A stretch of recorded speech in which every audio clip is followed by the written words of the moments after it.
Ben ritrovato direttore. Buongiorno a tutti. Hai perso la voce? Sì, Che ti è successo? calo di voce dovuto a Hai tirato questi sbalzi di ha temperatura. sfuriato qualcuno? No, è proprio un fatto. Qual è l'ultima volta che ti sei arrabbiato? 5 minuti fa, no? Sì, beh, mi succede, insomma, ogni 3 o 4 minuti.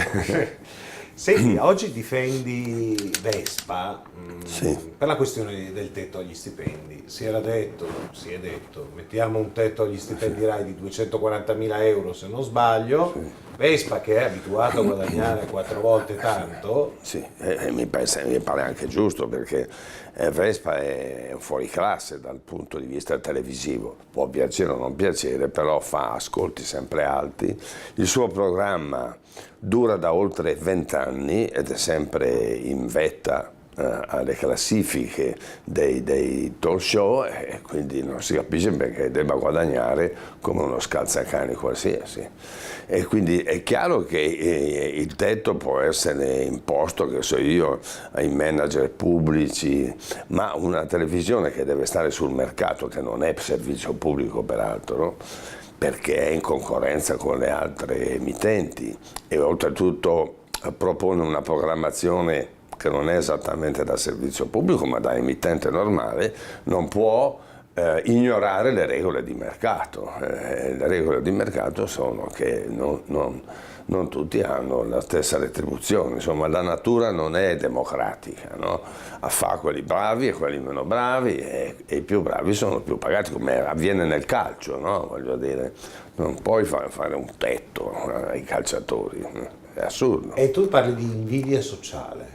Sì, perché in Italia, voglio dire, ma non solo in Italia, però noi viviamo qua, l'invidia sociale è molto diffusa, nel senso che c'è un odio nei confronti delle persone che hanno un reddito superiore alla media e questo si riflette anche nei rapporti in RAI.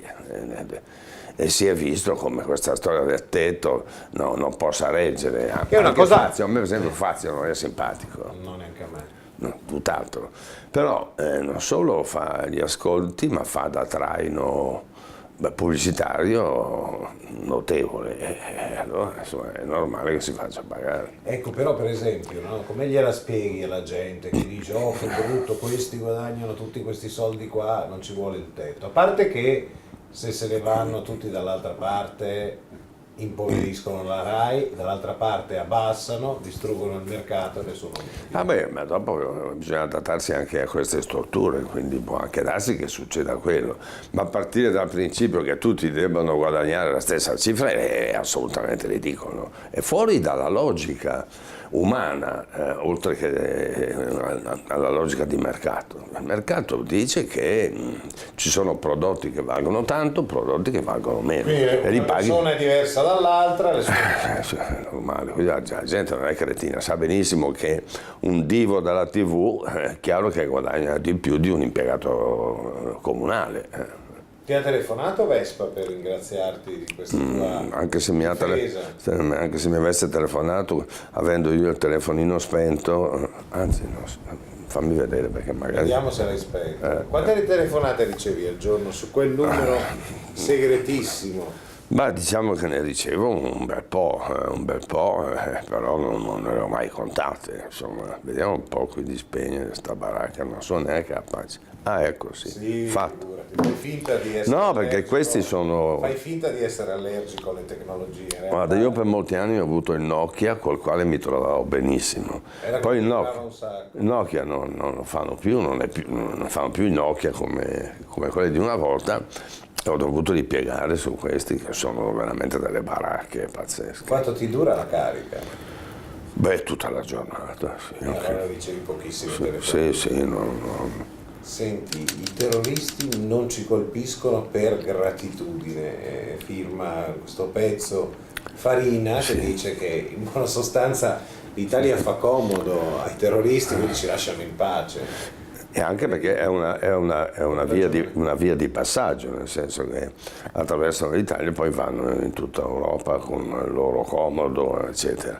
E poi adesso può anche essere paradossale la teoria di Farina, però non è sicuramente campata in aria. Molti se lo chiedono, ma come mai a noi non siamo stati colpiti ancora C'è anche un altro discorso, che in Italia tutto sommato gli islamici sono di meno rispetto alla Francia, all'Inghilterra e al Belgio, perché è solamente negli ultimi anni che sono arrivati in massa, mentre altrove ce ne sono di più, laddove aumenta il numero dei potenziali, diciamo, terroristi, è naturale che possa poi accadere qualcosa. Però la gente non siamo stati colpiti, è stata colpita l'ultima in ordine di tempo Manchester, ma la gente quando si parla di sto fatto, ho visto, nei primi minuti ovviamente, share altissimi, Certo. adesso ce ne freghiamo, ma è un atteggiamento sbagliato. Guarda, io ricordo negli anni 70 e anche nei primi anni 80 c'erano in Italia molti rapimenti, sequestri di persona. I primi, mamma mia, scatenavano non solo l'interesse ma anche l'angoscia del pubblico. Trasmissioni televisive, giornali facevano dei titoloni così, eccetera. Dopo 2 anni, a forza di rapimenti, la gente si era assuefatta, e quindi non dico che i giornali trattassero i rapimenti come i tamponamenti sull'autostrada, ma siamo lì. Siamo lì. È la stessa cosa succede per gli attentati. Quando appena sono successi, anche dato l'alto numero delle vittime, la cosa suscita impressione, eccetera. Ma dopo un paio di giorni, 3, ci siamo già dimenticati.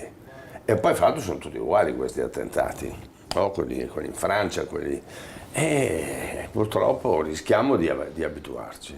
E non c'è niente di peggio, perché ci stiamo abituando anche a governi che non fanno una mazza. Sì, ci si abitua a tutto, non ti aspetti più nulla di positivo. Banche, a che punto siamo?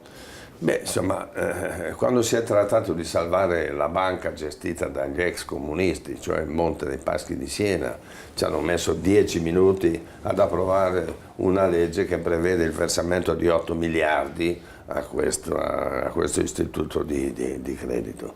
Mentre quando si tratta di altre banche, come Banca Etruria, che è stata al centro delle recenti polemiche, oppure le banche venete, allora quelle possono anche crepare, possono attendere, chi se ne frega. Purtroppo la situazione è questa. Chi ha mandato in vacca le banche venete gira tranquillo in Ferrari. Sì, ma le banche sono state gestite in modo assurdo. Sono stati prestati soldi a chi non li poteva restituire, quindi si è trattato di regali. È ovvio che a forza di operazioni di questo tipo le banche saltano per aria.